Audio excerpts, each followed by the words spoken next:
Sir, Rama మందిరం పేరుతో బీజేపీకి ఒక్క సీటు కూడా రాదు అని చెప్పేసి ప్రశాంత్ కిషోర్ ఒక సంచలనమైన వ్యాఖ్య చేశారు. అసలు అంటే అంతగా చేయాల్సిన అవసరం ఏమొచ్చింది అంటారు? నిజంగానే రామ మందిరం పేరుతో రాదంటారా? అంటే రామ మందిరం పేరుతో ఓట్లు పడతాయి అనేది ఒక దశలో నడిచింది. అంటే ఓటర్ల కన్సాలిడేషన్ కోసం భారతీయ జనతా పార్టీకి ఉపయోగపడినటువంటి అనేక అంశాలలో రామ మందిర నిర్మాణం కూడా ఒక అంశంగా ఉండింది. దీంతో పాటు అనేకం ఉన్నాయి. అంటే కామన్ సివిల్ కోడ్, అలాగే కాశ్మీర్ స్వయం ప్రతిపత్తి రద్దు చేస్తాం, ఆర్టికల్ 370 రద్దు, ఇవన్నీ కూడా వాళ్ళు మొదటి నుంచి ప్రచారం చేస్తున్నారు. అంటే ఈ దేశంలో హిందువులకి తగిన స్థానం ఇవ్వడం లేదు కాంగ్రెస్ ప్రభుత్వం. ముఖ్యంగా గాంధీ నెహ్రూలు హిందూ వ్యతిరేకులు అనేటువంటి ప్రొజెక్షన్లో నుంచి భారతీయ జనతా పార్టీ కంటే కూడా ముందు జనసంఘ్ కావచ్చు, జనసంఘ్ కంటే ముందు దశ హిందూ మహాసభ కావచ్చు, ఇవన్నీ అలా ప్రచారం చేసుకుంటూ వచ్చినాయి.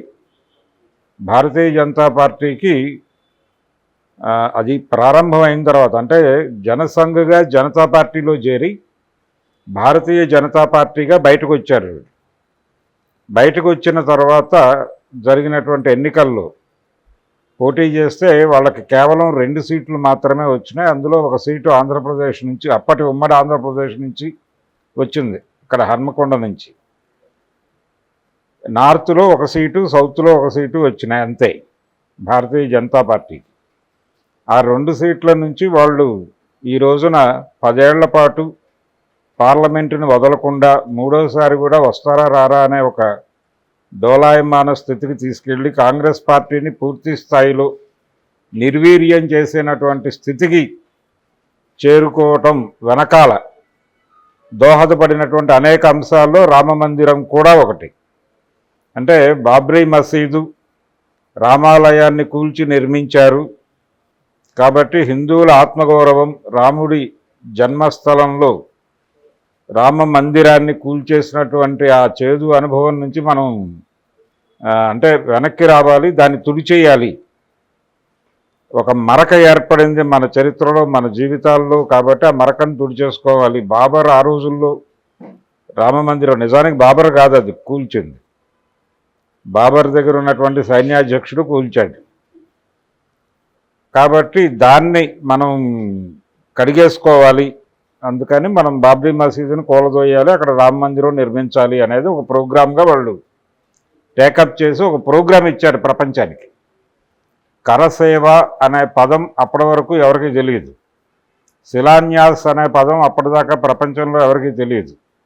ఈ 2 కొత్త పదాలని కనిపెట్టారు, ప్రతి ఊరిని దానిలో ఇన్వాల్వ్ చేశారు. శిలాన్యాస్ అంటే ఏంటంటే ప్రతి ఇంటి నుంచి ఇటుకలు కావాలి, రామ మందిర నిర్మాణానికి మీ ఇంటి నుంచి ఎన్ని ఇటుకలు పంపిస్తారు. ఇలా ఈ ఇటుకలు చేయించడం ద్వారా వాళ్ళు ఒక యాక్టివిటీలోకి వస్తారు. ఈ యాక్టివిటీలోకి వచ్చిన వాళ్ళు యాక్టివిస్టులుగా మారుతారు, వాళ్ళు వచ్చి కమలం గుర్తుకు ఓటేస్తారు. ఇది ప్రోగ్రాం. ఇలా శిలాన్యాస్ చేయించటము, అలాగే అక్కడికి వచ్చి కరసేవ చేయండి అని చెప్పి ఇలా ఒక ప్రోగ్రాం ఇచ్చింది జాతికి భారతీయ జనతా పార్టీ. ఇచ్చిన తర్వాత ఆ మోటివేషన్లో చాలామంది, మనకి మణిరత్నం తీసినటువంటి బొంబాయి సినిమాలో ఈ సన్నివేశం ఉంటుంది. హీరో ఫాదర్, అతను హిందూ, అతను ఫాదరు ఈ శిలాన్యాస్ కోసం ఇటుకలు చేస్తూ ఉంటాడు బట్టీల దగ్గరికి వెళ్ళి, ఆ షాట్ ఉంటుంది దానిలో. ఇలా చాలామంది ఆ ఇటుకలు చేయించి శిలాన్యాస్ కార్యక్రమంలో పాల్గొని రోజు రైళ్లలో పంపించి, గోద్రా ఇన్సిడెంట్లు జరగడానికి కారణం అదే. కరసేవకులు వెళుతున్నారు అయోధ్య, ఆ రోజు ఆ ప్లాట్ఫామ్ మీద, గోద్రా ప్లాట్ఫామ్ మీద హాకర్లకి, అంటే ప్లాట్ఫామ్ మీద ఉన్న వెండర్స్కి వీళ్ళకి మధ్యలో చిన్న ఘర్షణ జరిగి అది చివరికి ఊరు తగలబడే పరిస్థితికి తీసుకెళ్ళింది. అందులో కరసేవకులు చనిపోయారు, అలాగే ముస్లిం వ్యాపారులు చనిపోయారు చాలామంది. అట్లా 2 మతాలకు చెందినటువంటి వాళ్ళు చనిపోయినటువంటి ఒక విచిత్ర సందర్భం జరిగింది. అంటే ఆ లెవెల్లో జనాల మనసుల్లోకి దాన్ని ఎక్కించగలిగారు వీళ్ళు సక్సెస్ఫుల్గా. అందుకని ఇప్పటిదాకా వాళ్ళ గెలుపుకి దోహదపడిన అంశాల్లో రామమందిర నిర్మాణం ఉంటూ వచ్చింది. అయితే మోడీ గారి 10 ఏళ్ల పరిపాలనలో ఇవి ఏవి కూడా ఎమోషనలైజ్ చేసేటువంటి కండిషన్స్లో లేవు. వాళ్ళు ఇప్పటి వరకు ఒక బూచిని చూపించి జనాల్ని యూనిఫై చేస్తున్నారు. ఆ బూచి పేరు ఇస్లాం. ఇస్లాం మతాన్ని బూచిగా చూపించి హిందువులను కన్సాలిడేట్ చేయటం అనేటువంటి ప్రోగ్రాంతో పాటు ఈ కన్సాలిడేషన్ వెనకాల ఇంకొక ప్రోగ్రాం కూడా వాళ్ళు చేస్తున్నారు. నిజానికి దేశంలో చాలా రాష్ట్రాల్లో ఉన్నటువంటి ప్రజలకి శత్రువులు ఎవరు అంటే చాలా స్పష్టంగా గుజరాతీ బనియాలు, రాజస్థానీ మార్వాడీలు. వాళ్ళు మొత్తం దేశంలో ఉన్న వ్యాపారాలన్నీ కబ్జా చేశారు. ఎవరిని కూడా వాళ్ళ వ్యాపారాలు వాళ్ళని చేసుకొనివ్వట్లేదు. అందరినీ వాళ్ళ దగ్గర సబ్ కాంట్రాక్టర్లుగాను గుమస్తాలుగాను మార్చేసుకున్నటువంటి ఒక విచిత్రమైన పరిస్థితి ఉంది. వ్యాపారం మీద వాళ్ళ కబ్జా జరుగుతోంది అన్ని ప్రాంతాల్లోనూ. దీని మీద వ్యతిరేకత ఉంది. ఇప్పుడు ఈ వ్యతిరేకత నుంచి ప్రజల మనసులు మళ్లించటానికి, ఈ వ్యతిరేకత కన్సాలిడేట్ కాకుండా చూడటానికి వాళ్ళు ఇస్లాం అనేటువంటి బూచిని చూపిస్తూ వచ్చారు. దాంతోపాటు ఈ రామమందిర నిర్మాణాలు, అలాగే ఈ కామన్ సివిల్ కోడ్ని ఎత్తేసాం మేము, హీరోలం, ఇంతకాలం భారతీయులు కలగంటున్నారు, హిందూ సమాజం కలగంటోంది, ముస్లింలకి ప్రత్యేకత మనకి కాదా, వాళ్ళకేమో వాళ్ళ పర్సనల్ లాసా, మనకేమో న్యాయశాస్త్రబద్ధంగా మనం ఉండాలా. నిజానికి హిందూ కోడ్ కూడా ఉంది, న్యాయస్థానాలు దాన్ని కూడా పరిగణనలో తీసుకునే జడ్జిమెంట్లు చెప్తాయి. కానీ వీళ్ళు వాంటెడ్గా వాళ్ళకి పర్సనల్ లా ఉంది అని చెప్పి విపరీతంగా గోల చేశారు. అంటే వేమన గారి పద్యం ఒకటి ఉంటుంది, పదుగురాడు మాట పాడి అయి ధరచల్లు అని. అంటే పదుగురాడితే ఆ మాట నిజంగా మార్కెట్లో నిజంగా స్థిరపడుతుంది అనేది ఆయన ఉద్దేశం.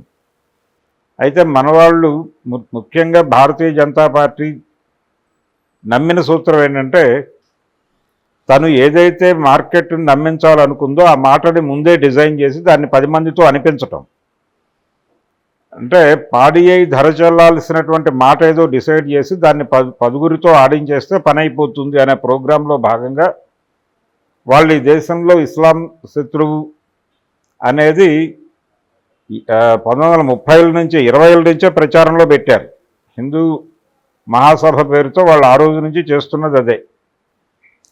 మహాత్మా గాంధీ మీద వాళ్ళ దాడిలో ప్రధానాంశం కూడా అదే.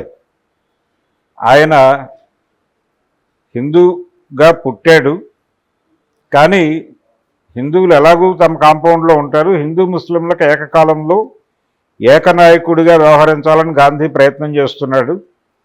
ఆ ప్రయత్నంలో భాగంగా తను హిందూ కాబట్టి ఎలాగూ హిందువులు తనతో ఉంటారు, కొత్తగా తన క్యాంపులో చేర్చుకోవాల్సింది ముస్లింలను కాబట్టి హిందువుల జేబుల్లో నుంచి బిస్కెట్లు తీసుకెళ్ళి వాళ్ళకి వేస్తున్నాడు, వేసి వాళ్ళని తన కాంపౌండ్లోకి రప్పిస్తున్నాడు. అందుకని గాంధీని నిర్మూలించాలనేది ఒక ప్రోగ్రాం, ఒక ఎజెండా సెట్ అయింది వాళ్ళకి. దానికి తోడు మహాత్మా గాంధీ తాలూకా అంటే ఆయన వ్యక్తిగతమైనటువంటి ప్రవర్తనకు సంబంధించి దాన్ని ధార్మిక కోణంలో అంచనాలు కట్టినటువంటి కొంతమంది ఆయన్ని చంపేయాలని నిర్ణయం తీసుకోవటం,